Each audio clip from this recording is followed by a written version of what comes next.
দুঃসাহসিক ডাকাতিকাণ্ড কাছাড় জেলার সোনাই থানার অন্তর্গত সালেপুর গ্রামে সংঘটিত হয়েছে দুঃসাহসিক ডাকাতিকাণ্ড। রাত প্রায় 2টার কাছাকাছি সময়ে 5 জনের সশস্ত্র ডাকাত দল প্রয়াত দেবজিৎ নাথের বাড়িতে ঢুকে পড়ে। ডাকাতরা প্রথমে গ্রিল ও পরে দরজা ভেঙে ঘরে প্রবেশ করে, এরপর বন্দুক ও ধারালো অস্ত্রের ভয় দেখিয়ে বাড়ির সদস্যদের নিয়ন্ত্রণে নেয়। শাশুড়ি অঞ্জলি নাথ ও পুত্রবধূ ময়ূরী নাথকে বেঁধে রেখে তাদের পরনে স্বর্ণালঙ্কার ছিনিয়ে নেওয়া হয়। এরপর ঘরে তল্লাশি চালিয়ে নগদ অর্থ ও আরো কিছু সোনার অলংকার ছিনিয়ে নিয়ে পালিয়ে যায় ডাকাত দল।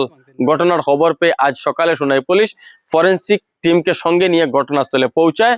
পুলিশ তদন্ত শুরু করেছে। ইতিমধ্যে এই ঘটনায় সোনাই থানায় একটি মামলাও রুজু করা হয়েছে। ঘটনাকে কেন্দ্র করে এলাকায় আতঙ্ক ও চাঞ্চল্য ছড়িয়েছে। উপরের দিন দরজাটা এটা তো খুলছেন, খোলার পরে তো আমার শাশুড়ি তো একটু আওয়াজ পাইছেন, কে আইছেন বাইরে, তাই কেন ঘুমাই তাই নিয়ে কেন আচ্ছা খুলতেই তো ভিতরে ঢুকে গেছেন।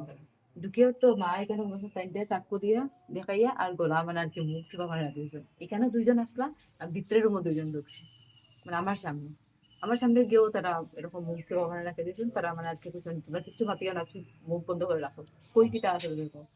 আমি বলছি কই, আমার তো কিচ্ছুই নাই। বুঝছে না, না তুই বাতিস না, চুপ হয়ে যাবো। তারা সব এটা করতেছে, সব তারা টানি টানি ছাবি আসলো, সব সব ঝাড়িয়া খুলিয়া ফালাইয়া সব তারা বাইর করছেন এটার থেকে। আর চেইনটা আমি অন্য জায়গায় রাখলাম, আর ভিতরে আমার অন্য অন্য সব চিত্রায় রাখছি আর কি, আমি এক জায়গায় রাখি না জিনিস।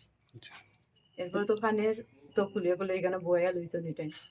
এরপর তো লাস্টে পয়সা লইছেন, 20,000-25,000 টাকা হইব লইছেন। আর সোনার গয়না তো 6 থেকে 7 ভরি হইব।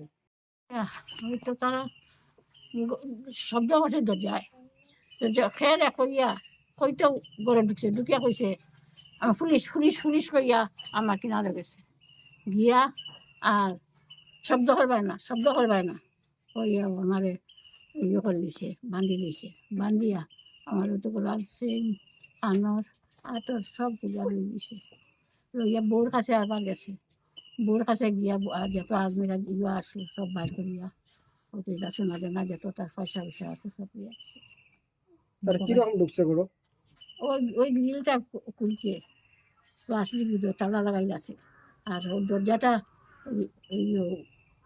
খুলছে, দরজাটা কেনা করে খুলতেও আমি যে খেয়ে রে হয়তো আমার সামনে তারা গেছে। টাকা পয়সা কেমন নিচ্ছে? টাকা পয়সা যা কিছু মুখে মাথা মানুষ সব জানে। 5 জন মানুষ আছে বাইরে, আসলে না আমি তাতে দেখছি না। রড আছে, ইয়া আছে, চাকু আছে, বন্দুকও আছে।